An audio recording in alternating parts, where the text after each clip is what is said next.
एक गांव में एक अमीर जमींदार रहता था। उसे अपने पैसों पर बड़ा घमंड था।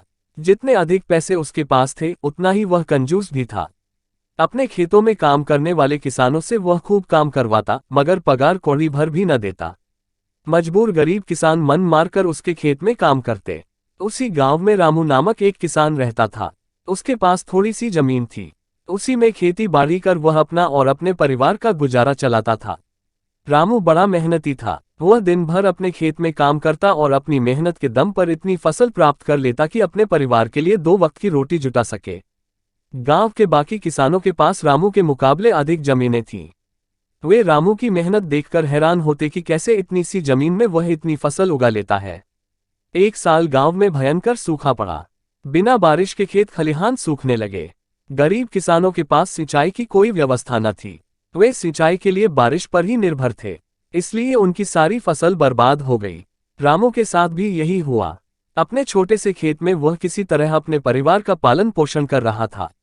अब उनके सामने भूखों मरने की नौबत आ गई। मजबूरी के कारण वह गांव के जमींदार के पास कर्ज मांगने गया। जमींदार कंजूस तो था। उसने सोचा कि यदि उसने रामू को पैसे दिए तो ये लौटा तो पाएगा नहीं, इसलिए इसे अपने खेत में काम पर लगा लेता हूं। मेहनती तो ये है ही और मजबूर भी। कम पैसों में दुगुनी मेहनत करवाऊंगा।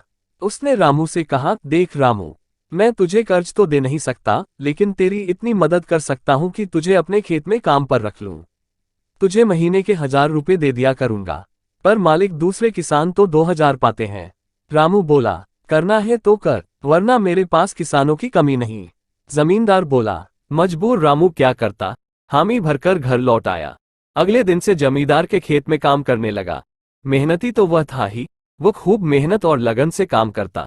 उसने 4 महीने का काम 2 महीने में ही कर दिया। ये देख जमींदार बहुत खुश हुआ, लेकिन इसके मन में मक्कारी जाग उठी। उसने सोचा कि 4 महीने का काम तो इसने 2 ही महीने में कर दिया, क्यों ना इसे निकाल दूं, इससे मेरे 2 महीने के पैसे बच जाएंगे। उसने रामू को बुलाया और उसके 2 महीने के पैसे देकर कहा, रामू ये ले तेरे पैसे, कल से मत आना, अब मुझे तेरी जरूरत नहीं। ये सुनकर रामू परेशान हो गया। बड़ी मुश्किल से उसका घर चल रहा था। अब अपने परिवार का भरण पोषण कैसे करेगा। वो जमींदार के सामने गिड़गिड़ाने लगा कि उसे काम से न निकाले, लेकिन जमींदार ने उसकी एक न सुनी और उसे काम से निकाल दिया। रामू आंखों में आंसू लेकर घर लौटा। चिंता से रात भर उसे नींद नहीं आई। सुबह उठकर उसने फैसला किया कि वो फिर से जमींदार के पास जाएगा और उससे विनती करेगा कि उसे वापस काम पर रख ले। वो जमींदार के घर के सामने जाकर बैठ गया। सुबह उठकर जाट जमींदार अपने घर से बाहर निकला तो रामू को घर के सामने बैठा हुआ देखा। उसने रामू से पूछा, क्या हुआ रामू, क्यों आया है। रामू जमींदार की पैरों पर गिर पड़ा और गिड़गिड़ाते हुए बोला, मुझ पर दया कीजिए मालिक, मुझे काम पर रख लीजिए, मेरा परिवार भूखा मर जाएगा। जमींदार ने उसकी एक न सुनी और उसे धक्के मार के वहां से निकाल दिया। रामू उस समय तो वहां से चला गया, लेकिन अगली सुबह फिर सेठ के घर के सामने जाकर बैठ गया। जमींदार ने उसे फिर बुरा भला कहकर भगा दिया। अब से रोज यही क्रम चलने लगा। रामू रोज जमींदार के घर के सामने जाकर बैठ जाता और जमींदार उसे भगा देता। पूरे गांव में इस बात की चर्चा होने लगी। सब जमींदार को भला बुरा कहने लगे। तंग आकर जमींदार ने सोचा कि क्यों ना कुछ दिन परिवार सहित दूसरे गांव चला जाऊं। मुझे घर पर ना देखकर रामू यहां आना बंद कर देगा। अगले दिन वह परिवार सहित दूसरे गांव अपने रिश्तेदार के घर चला गया।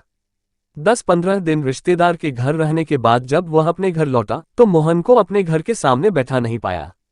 वह मन ही मन खुश हुआ कि चलो उससे पीछा छूटा, लेकिन वह चकित भी हुआ कि आखिर रामू ने आना बंद क्यों कर दिया।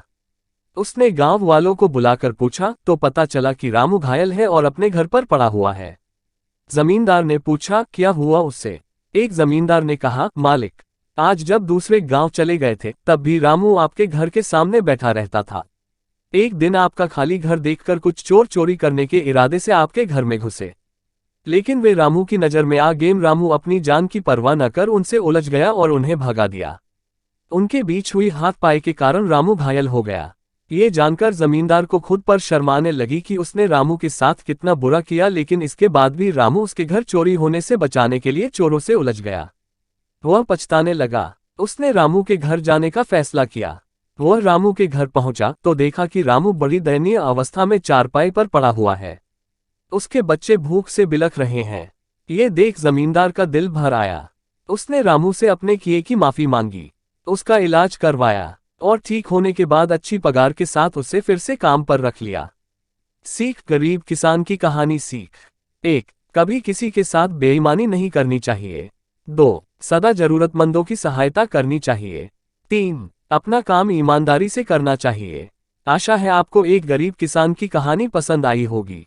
ऐसी ही हिंदी मॉरल स्टोरीज पढ़ने के लिए हमें नियॉन मनोज चैनल पर सब्सक्राइब अवश्य करें। धन्यवाद।